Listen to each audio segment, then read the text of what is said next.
Hey there! I am going to show you how to get your 3D character that you've created in Blender into Unreal to be used as your character model.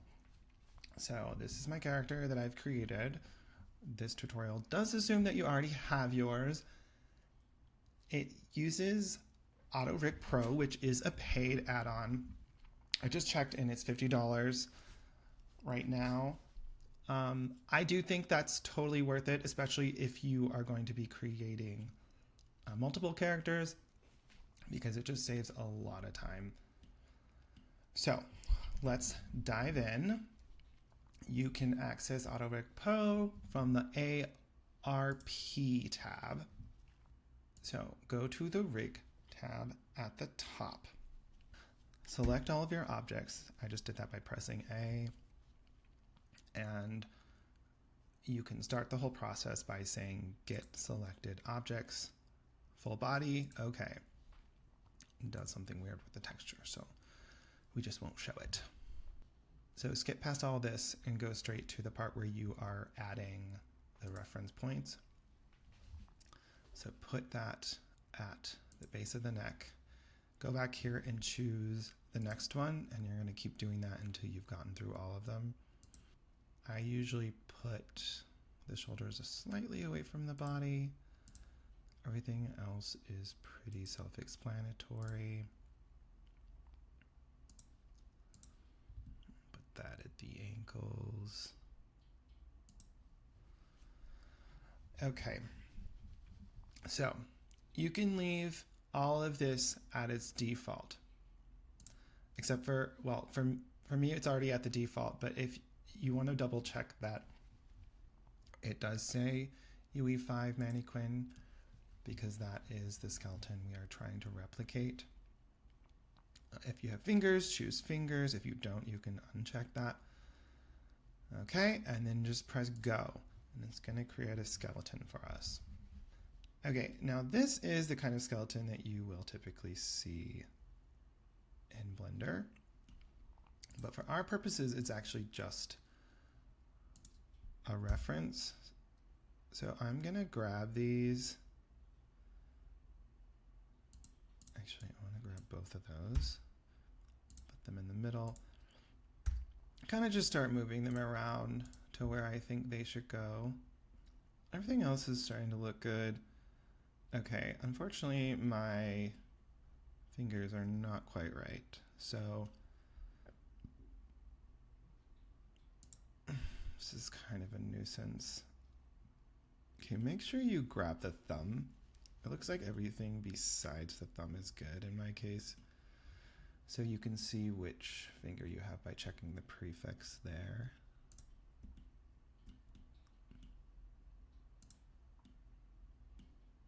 Is that the base of the thumb? Okay.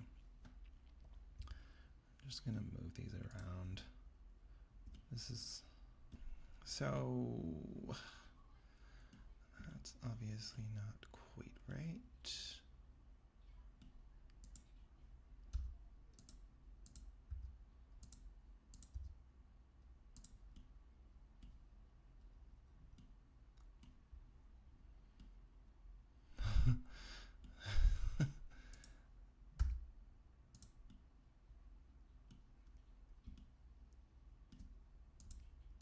You probably want this. Okay, that's looking pretty good. Oh, this is not right either.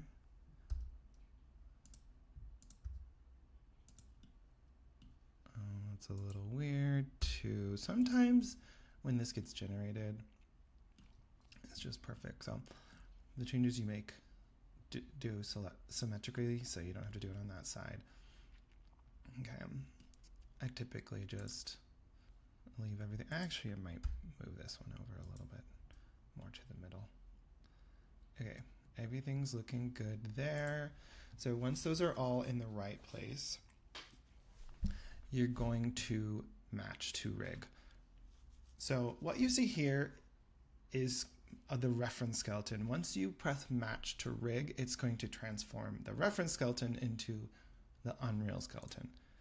So press that, and you should end up with something like this. I know it looks kind of funky. It doesn't even look like a skeleton, but that's correct. That's what Unreal uses.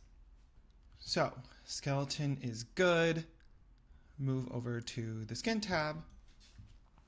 This is where you skin your mesh, which is just telling Blender which parts of your mesh should move with each bone. Each of these are a bone.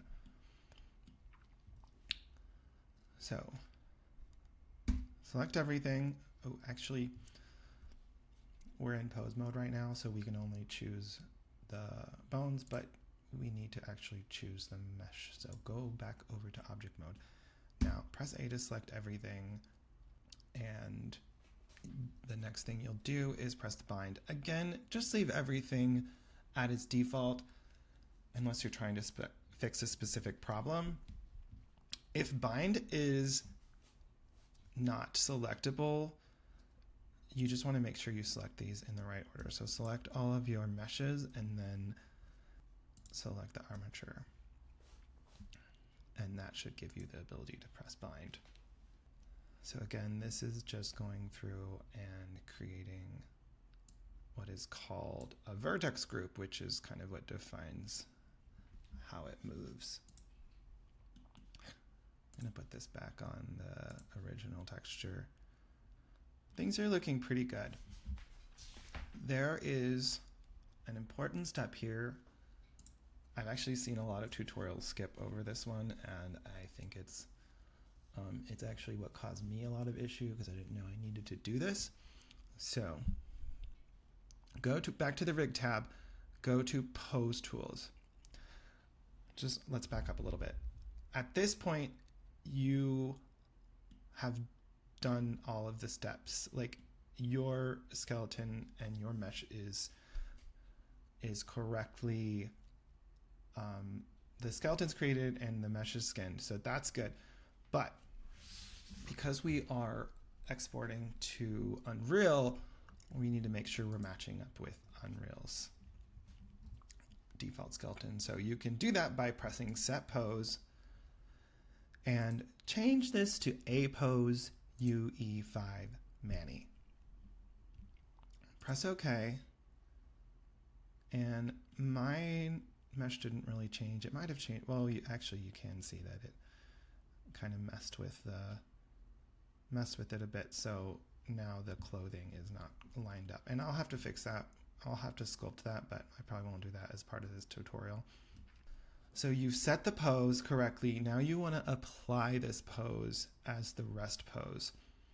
Again, this just lines up what the exact pose that your mesh defaults to, and this is important because if it's not matching up to Unreal's default pose, then it's going to move from incorrect locations and everything will get screwed up. So apply that.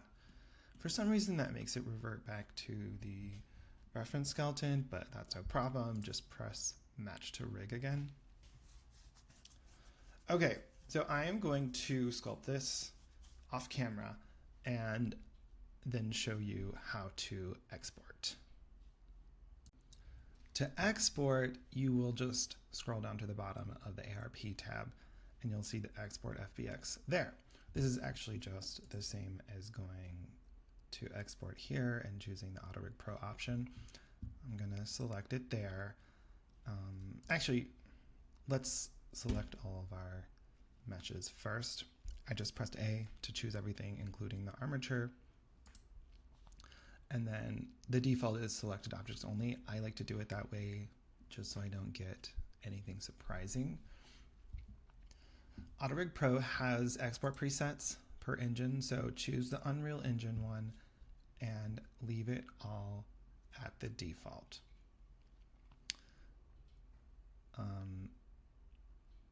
The units are not the same between Unreal and Blender, so you do want that.